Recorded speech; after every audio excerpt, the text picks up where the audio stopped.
Hello, this is Mish Sommers from Happier Outside. I'm super excited to be telling another member story today. Today's guest is Ramona Larsen.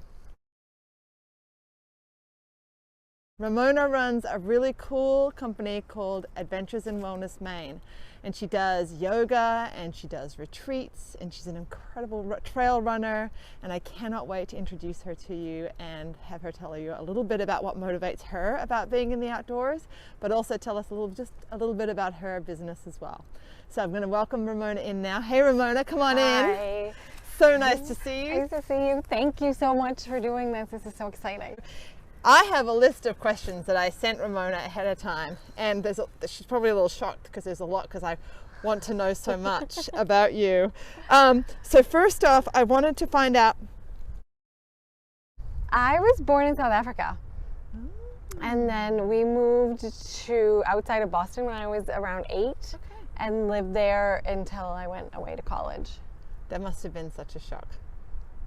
Difference in terms of being outside. Yes. Right. In so many ways, I'm sure. We don't have to go there, but but like moving, because we moved like in December. Oh my gosh. So like went from hot African summer, because it's summer there in December, to like feet of snow in Massachusetts. Wow.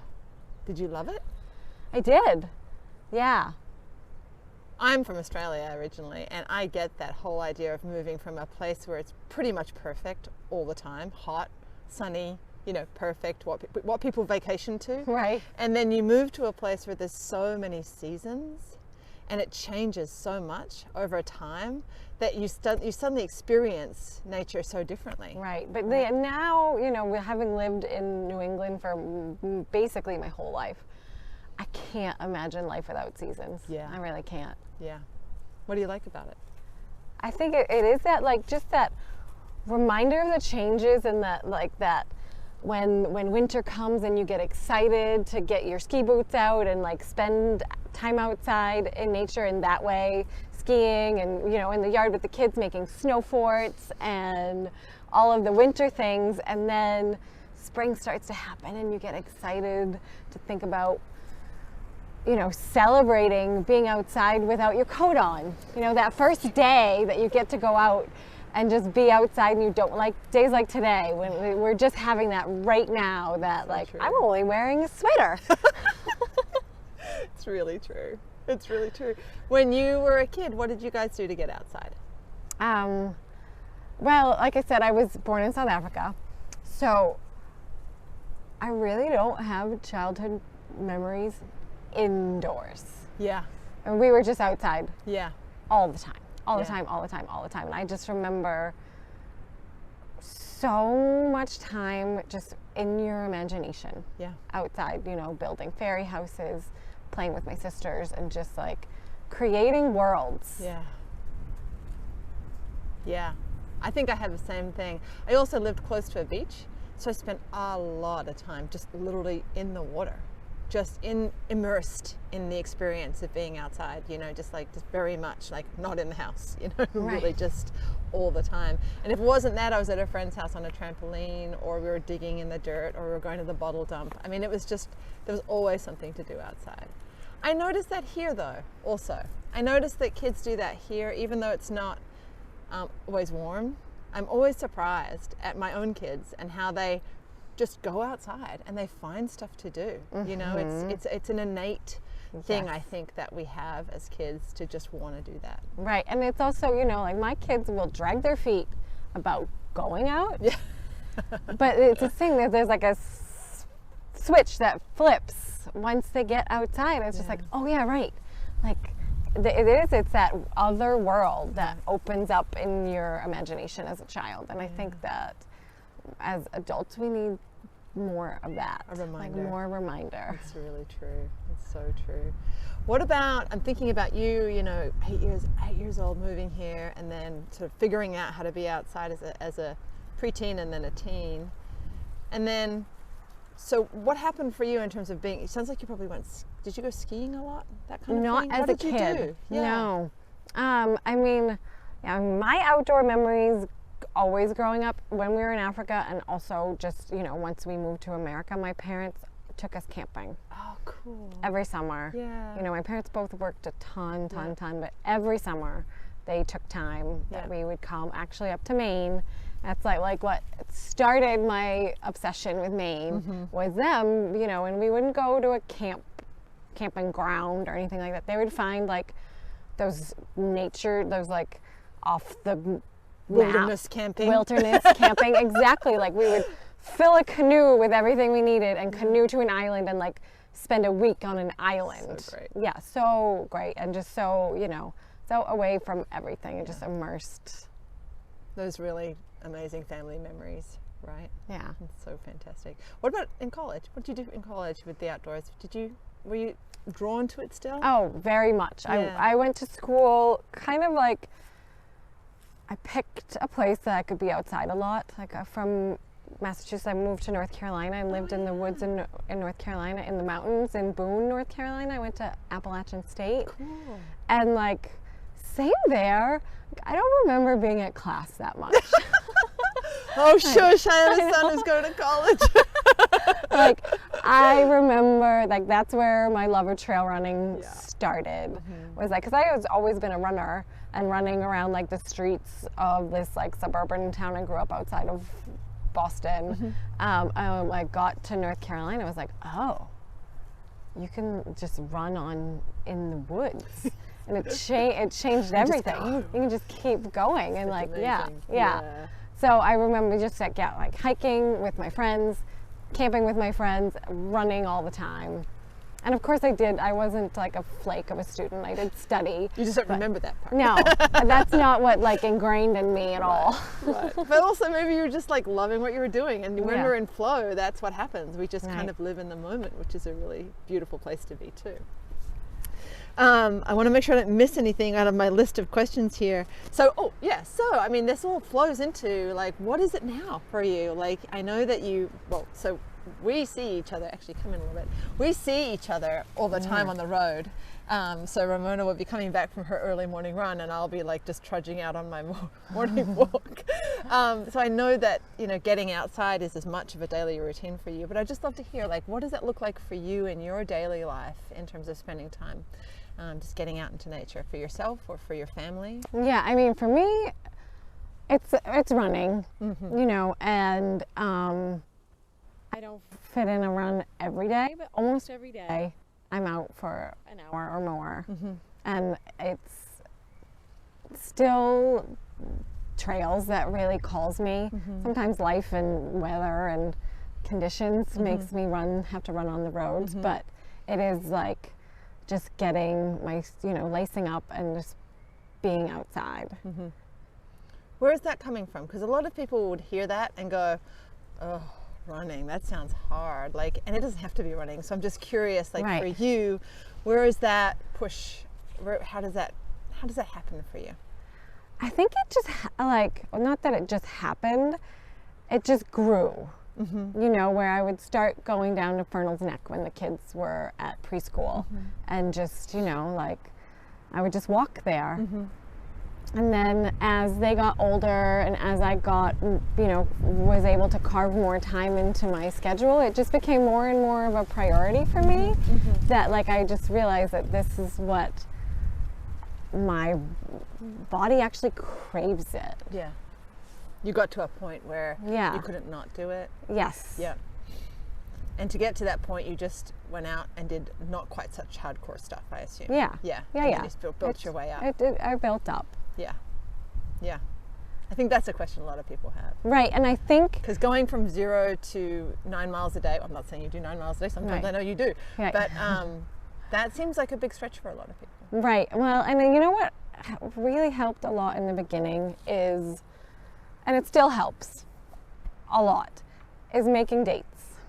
You know, like it's so easy to cut it out of your day because like you just get busy with your work and, you know, the dishes and blah, blah, blah. But if you have a plan, you know, I'm meeting so-and-so at 5:30 tomorrow morning. Then you don't let them down. Then it's that accountability. And like, okay, you know, like you have mom friends who you say like, let's meet with the kids and let's walk this place. And then, you know, as your kids get older, then you make a plan to, you know, meet a mom while your kids are at school. Yeah. Or, you know, like now I have all like a good connection of running friends, Yeah. like, you know, Mick. Yeah, yeah. Meet him at 5:30, and then like I have a really good friend that we meet every Sunday morning Yeah. at 6 a.m. and run. Yep. Yeah. You know, and like And then it's done too. Yeah. That's the other nice thing. If you carve it out earlier in Right. the day, the kids are like crashed out. exactly. And that is also a way that I've always been able to carve out time Yeah. around my family, and early mornings happens to be a time that really, you know, that works. Thank God my family likes to sleep in. Right. I mean, really, you know, and I've trained them to be a little bit managing Right. earlier in the day. I'm like, Yeah. you know where the cereal box is, you know where the milk is. I'll be back. Exactly. So you can have me 100% after I get back from my walk, and I'll be a lot nicer after that. Yeah. That's what I found anyway. All right, so let's talk a little bit then about, okay, so before we move on to your professional world, which I'm interested to hear, what about your kids? What do they like to do? You said, you know, it takes a bit to get them out the door, and I can completely relate to that. But what is their jive? Like, what do they like to do outside? Everything. You know, they're very much the same as I was when I was a kid, where like you get outside and, you know, one day it'll be the swing that they will just you know, spend the entire afternoon inventing, you know, games on the swing. On the swing, yeah. And then the next day it will be, you know, like underneath the bush, that's the fort. And they'll spend the day, you know, making the fort. And it's so changing all the time, and it's so fun. You know, I'm interested in that. Are you guiding them through that? No. Are they guiding it? No, How does that it's work? them. Yeah. You know, they're big enough now that I don't often, their outside time is my inside time, actually. Getting stuff done. Yes. How old are they? 9 and 11. Yeah. So they're starting to be a bit self-managing. Yeah, exactly. And you know, they're getting bigger. Like my son is getting really into his like a bow and arrow.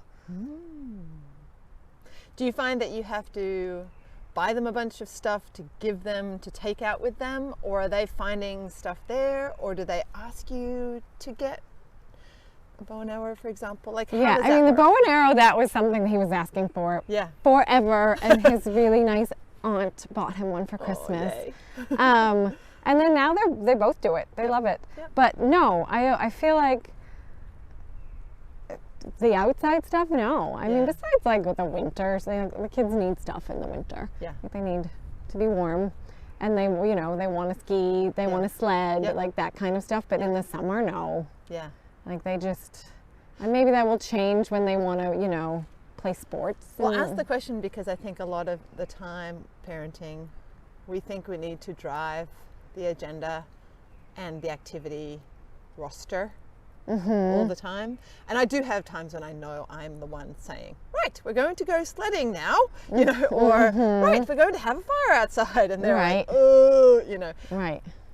But I think it's a balance because quite often, a lot of the time, it's like just go outside and find something to do and trusting that they will, not every day. Like sometimes I'll say that and then they're back in like 15 minutes. Right. And other times I'll be like, oh, geez, Like, wait, where are they? Yeah, what are are they okay? Yeah, So, exactly. You know, and I think it's really easy for us to want to over-organize that. But then sometimes you just need to. So it's a bit of a balance. Yeah, and I think that my kids are really close in age and they're really good friends.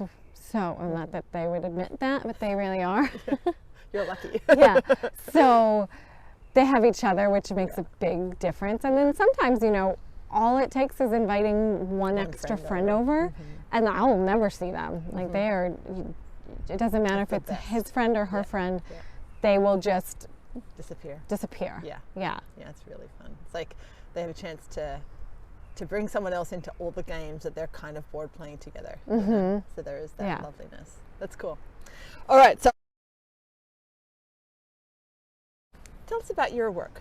Okay. I am a yoga teacher and I'm a runner, which is not really, nobody pays me to do that. Darn it. I know. Not yet. Not yet. But I just started a business running trail running retreats. So it will be running, like guided trail runs in the woods, or, and you know, we're not just going to be here, which a lot of it will be like in Camden Hills, but we're going to do destinations as well. Like we'll do one in the fall in Acadia, and it's just going to grow bigger and bigger every year where we go. But so it's running, and then yoga and nutritious food and delicious food too. Nutritious and delicious. Nutritious and delicious. And like, I just really like love the idea of curating experiences for people and making an experience where someone can come and do what they love, like me, which is trail running, and then also just be able to let go the rest of the time.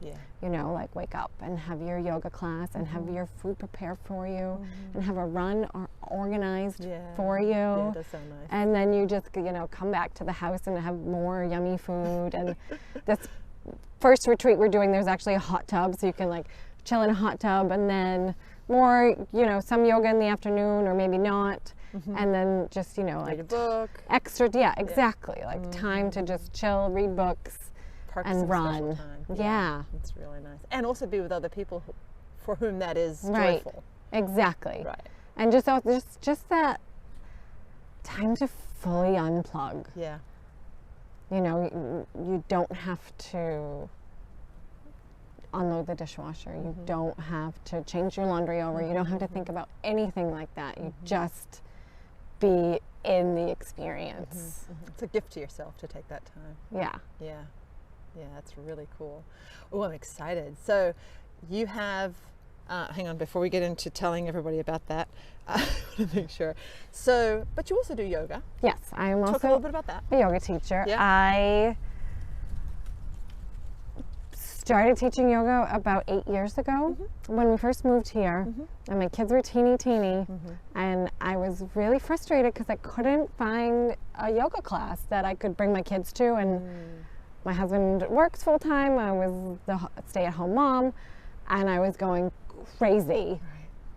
So I decided to become a yoga teacher and start a class that kids could come to. Exactly. And it's just grown from there. And then, you know, as the kids got a little bigger, I realized, like, you know, the best time for me to be teaching is early mornings. And there was nobody really teaching early morning yoga classes, so I started one. And I've been doing that for years and years and years, teaching 6 a.m. Monday, Wednesday, Friday. It's a good time. Yep. And now, you know, I'm also teaching other places around the community. I teach in Rockland at Earth, Flow and Fire Studio, and I teach at the Y in Rockport. I think there are a couple ladies from my women's wellness walk that you presented at that were like, oh, I cannot wait for Ramona to start back at the Y. They loved what you were showing them. So you do good work. Yay. It's good. I'm interested to think about, like, just when you're, and I know you do outside yoga, right? So talk a little bit about where that came from and why you do that. Oh my God, that was a gift of the pandemic. Right. I wouldn't have done it, but I couldn't do it inside. So I asked around, like, from some of my students, like, what, if I want to be outside, where should we go? And somebody suggested the parking lot of Barrett's Cove, and it was just like, oh, right? Of course, that's such a perfect place. So we started there a year ago in May. I started the class there, and it was like, I cannot believe I haven't been doing this all along. Like, why were we spending all of our gorgeous summer mornings inside in a yoga studio? So that was just, it was just such a gift. And like, this is our last month that we'll be inside, and everybody is so excited to go back outside. Outside. That's really cool. What do you think it is about the outside experience? Obviously, we talked about the temperature, but can you tap into why that is? Why it's so different. You know, being just like moving through and getting like into yourself and into your body, and then like you open your eyes and there's Magunta Cook Lake. Or like the thing that the ladies really love so much is being in Shavasana and looking up, and you know that there's like often those like turkey vultures that go around right there and just like lying there and like looking up at the sky and hearing like the loons on the lake and watching the birds fly over. Transforming. Yes, it is transforming, and it's also grounding in a different way. Right. You know, that like kind of like when you were asking me about what it is about outside, and I was saying like the openness, and that openness and that like bigness of outside is actually really like reminds you that you're a human and that you are of nature. Yeah. You know, and doing yoga outside where you're like coming into your body and you're outside at the same time, it's huge. Yeah. Yeah. I know exactly what you mean.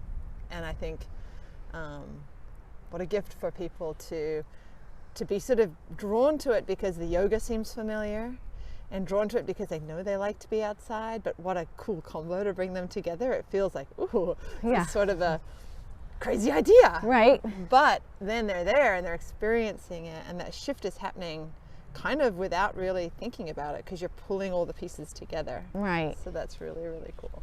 I love that. I had the same experience with my mindfulness program. So we do a mindfulness meditation, 1 hour, and we do a sit that's like a coming to internally focus and just ground yourself in your breath. And then we go and do something that is much more sort of guided, that is to do with trees or the plants or maybe the snow, which is what we're doing this winter. And it's so, people come out of it literally, they're like, I see things differently, everything looks different, and I don't know why. And it's like, you are being mindful, that is what you are doing. Right. It's a beautiful thing, you know, and yoga does the same, I think. You know, Right. it brings you into a different way of seeing. Right, and it doesn't so have powerful. to be complicated. In fact, the simpler it is, the better. Yeah, exactly. The breath is, you couldn't get much Yeah. more simple. So I think that's really cool that we connect on that way. That's really lovely. So what's your hack for getting outside regularly? Like, it sounds like it might be just that you have a structure, but maybe there's something else. So I just want to find out from you what your hack is. Yeah, I mean, it's true. I think like the biggest hack is make a date. Yeah. Even if it's make a date with yourself, like write it in your calendar, or like when you're making your plans for the week, plan your time outside. Right. You know, prioritize it in some way. Yeah. And then guess what? You'll feel better. Like you Yeah. just feel better for doing it. Exactly. Right. Right. Yeah. I think You know, that's and great. it can be something that is very easy to like tick to the bottom of the list. And you notice it. You know, once you do it regularly, you notice when you miss it. Yeah, I agree with that. I totally agree with that. Running. So tell me what your favorite podcasts are. Oof. I mean, it doesn't have to be the whole list. Just No. Okay. whatever comes to mind. Okay, my favorite yoga mindfulness Yeah. podcast is Yoga Land with Andrea Ferretti. Okay. And you don't have to be a yogi to get into her podcast. Like, she is so insightful and brings in so many interesting people and asks them just like the right questions. Oh, that's really cool. And she does do, her husband is a yoga teacher, and she does do a lot of podcasts with him too that are a little bit more like yoga teacher minded, but so many others. Like, yeah, you could, like, she's amazing. Nice. And then I really like This American Life, Yeah. just as like Storytelling. and I kind of have a little true crime yoga, or not yoga, true crime podcast. That would be cool. True crime yoga. True crime yoga, yeah. Like, I'm just imagining what that would look like. Yeah. Wow. Yeah. Okay, so true crime though. True crime, yeah. So I'll like every once a week while I'm like doing chores or something, I'll like just binge on some kind of creepy true crime podcast. Yeah. Me too. Did you listen to the whole Elizabeth Holmes thing? I didn't. Oh, but my I God. should, yeah. You should. You would love it. There's a whole thing there. I'll send you that. That's really cool. So that's interesting. Kind of diverse there. Got a few different kind of ways. Definitely. You like to keep it interesting and eclectic. That's good. Yeah, because it's like when you find a new trail. You're like, yes, a new trail. Right. Don't want to do the same thing all the time. Right. And like it's like I'm not gonna go for a run and listen about like a serial killer. But maybe while I'm folding the laundry, that feels a little more appropriate. Yeah, that's funny. Yeah, that's interesting. Okay, and then Any other resources, like stuff that you find helps you, because you're doing your wellness retreat thing, and I'm thinking like you're probably thinking a lot about how to do this well, and like how to like be very much in the moment and be in your business and be doing that well. Is there anything else you're kind of tapping into right now? I mean, I just said podcasts, but it could be anything. It could be books or websites or shows or people or thinkers, anything else that you're just really listening to right now that you find I really didn't good? say one other podcast I listen to all the time, which is my running podcast. My favorite running podcast is Trail Runner Nation. Oh my God, I didn't even know it existed. What is Yeah, that? I mean, if you're not interested in running long distances, Probably not your thing. then it's not your thing. But if you are, or you want to, yes, then they're great. It's just two guys, and also like they bring on lots of interesting guests, and they're funny, and, cool. yeah, I like that kind of they're down to earth, That's you know. nice. Yeah, Makes it approachable. right. Yeah. But in terms of like what other resources I'm bringing in right now, that's a good question. I have this breathwork routine that I'm doing every morning. It's this guy, it's called the Wim Hoff method. Oh yeah, I've heard of it. And I have mixed feelings about it, because I have mixed feelings about a white man learning and like getting all of his information from an ancient tradition and then tacking his name on it and selling it. As his method, yeah. Yes. Nevertheless, the learnings. But I like that it's just like, it's a YouTube video and you can turn it right on, and it just like tells you exactly the breathing technique that you should be doing at that time, and then it's over. Like I don't watch a lot of his other stuff. I'm not like a full subscriber to his whole thing.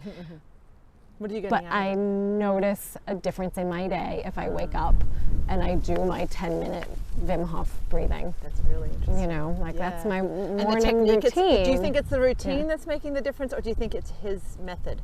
I think it's a little of both. Yeah, I'm curious. But I think it is just the routine, like wake up and spend 10 minutes doing breath work. I'll wake up, I'll light the wood stove, I'll set up my little mat in front of the wood stove, and I'll sit and breathe for 10 minutes and then go on with the day. Yeah. And I think I probably could be any other breathing method, but it's just... But you find what works, and then you roll but with it. that works for me, that just...